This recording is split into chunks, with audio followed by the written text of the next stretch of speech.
Avoria Prime, welcome back to another video, another valuable video with yours truly, Nathan Williams, developer of the AIRO software. By now, I hope you're enjoying strategies 1 through 7 and are learning and growing your trade accounts. We've got 3 more strategies left in the pipeline. Today, we're going to go over strategy number 8, the Fibonacci strategy. All right, this will be a part 1 video of a 2-video series, but don't worry, I'm not going to make you wait till next week to see part 2.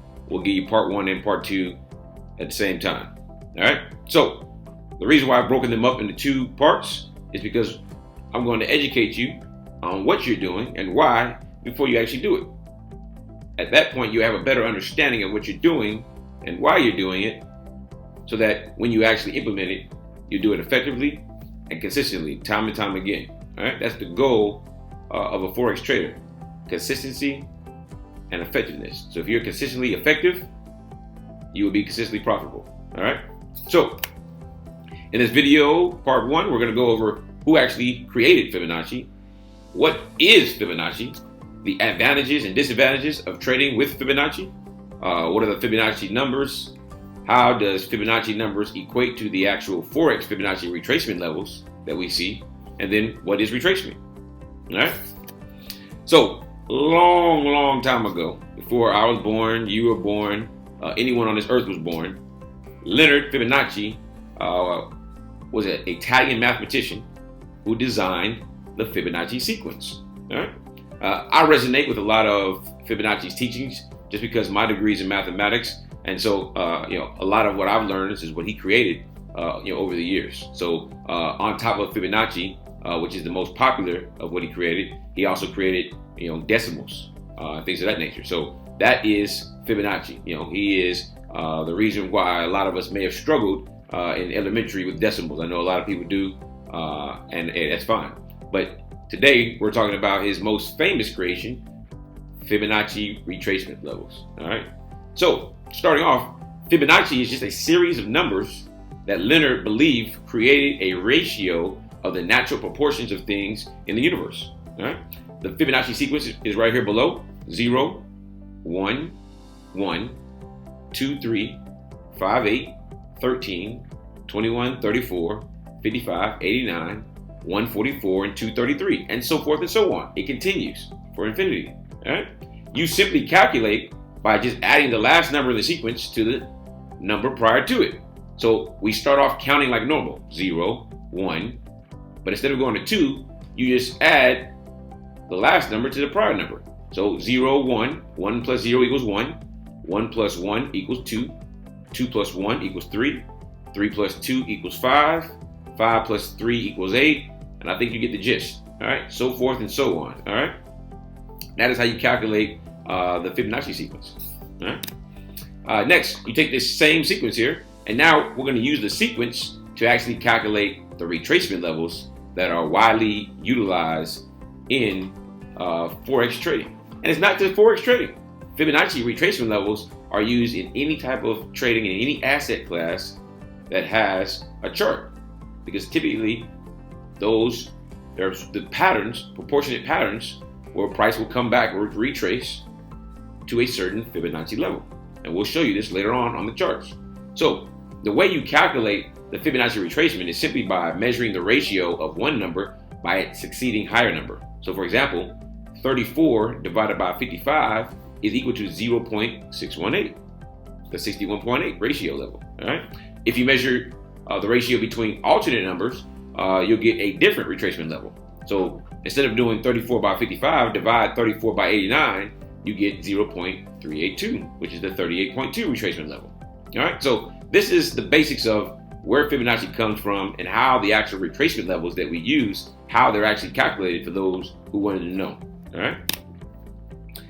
Next, we're going to talk about the advantages and the disadvantages of trading with the Fibonacci retracement levels. All right. So from an advantage standpoint, Fibonacci provides key price levels for your entries into the market. Most beginners fail in Forex because they do not have precise entries. All right. The reason why more and more are becoming successful with AIRO are because there are precise entry levels into the market. All right. Number two, trading with Fibonacci helps with trade management. So most people like to manage their risk. All right. A lot of you have challenged me, like, hey Nate, the bag strategy number one, has a 20 pip take profit, 40 pip stop loss. That's a disproportionate, risk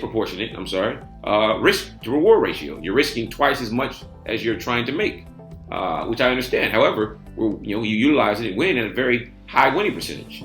There's a reason behind why it's 20 pip take profit, 40 pip stop loss with the way that AIRO is set up. Strategy one works. However, for those that want to use a tighter stop loss and have a higher risk to reward ratio, strategy number 8 is for you. All right? Because it helps you to manage your trades with understanding precisely where to place your take profit and your stop loss. All right?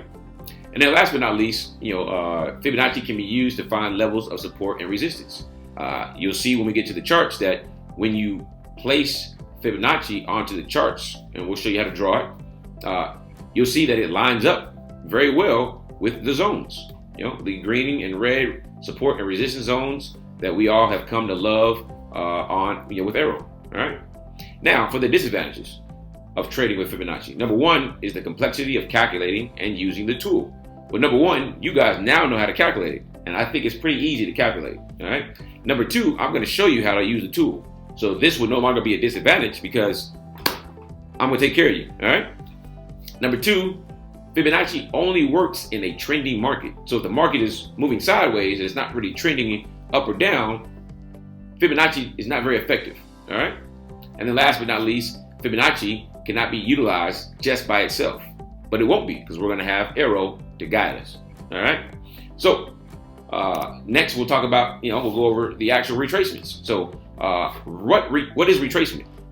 Retracement is as price is trending in a direction, whether up or down, it retraces or it goes backwards, or the opposite direction of the trend, the overall trend. So as you can see here in this picture, the overall trend is up. However, at some point, price retraces or it reverses in the opposite direction for a short amount of time, and then at one point or another, it turns around and continues in the overall trend. Well, when it turns around for that second time to continue into the overall trend, that's because it has hit a level of proportion, as Fibonacci called it, at a Fibonacci level, and then it continues onward. All right. So it's my goal to teach you how to effectively and consistently place and draw your Fibonacci levels so that you can see at the Fibonacci levels where price rejects and have a good indication of where it will go next. There are no guarantees. All right. However, this is a sound technical analysis tool that thousands of Forex traders use, even at the institutional level. All right. So here, as you can see here, this is the Australian dollar, US dollar. So AUD, USD currency pair. You can see that swing low to swing high, which means that price is in an uptrend. Prices started low and it's going higher. All right. You can see at one point price at the swing high dips, so it heads in the opposite direction. It hits the 38.2 fib level. Fib is just short for Fibonacci, and it continues on in the overall trend, which is upward. All right, that is as simple as it gets. So my goal is to teach you how to effectively draw the Fibonacci tool on the chart, and then to show you exactly how to identify, by looking at the chart, the actual rejection at the certain fib level. So then you can do what? You can then understand where to place your entry, as well as your take profit and your stop loss. All right. Here's the last example of a Fibonacci retracement. This is just the EUR USD currency pair, and we're now in the downtrend. So you can see here, swing high to swing low. Price is overall moving in a downtrend, but at one point or another, the swing low, price turns around and it retraces. All right. It hits a certain Fibonacci level, fib level, and then it does what? Continues in the downward trend. All right. So I hope this first video was valuable for you guys. I hope you learned a lot. The next video, look out for part 2. We'll show you about how to implement this effectively and consistently so that you guys can be successful in the Forex or any other asset class market. As always, ensure that you are trading responsibly. I'll see you guys in the next video.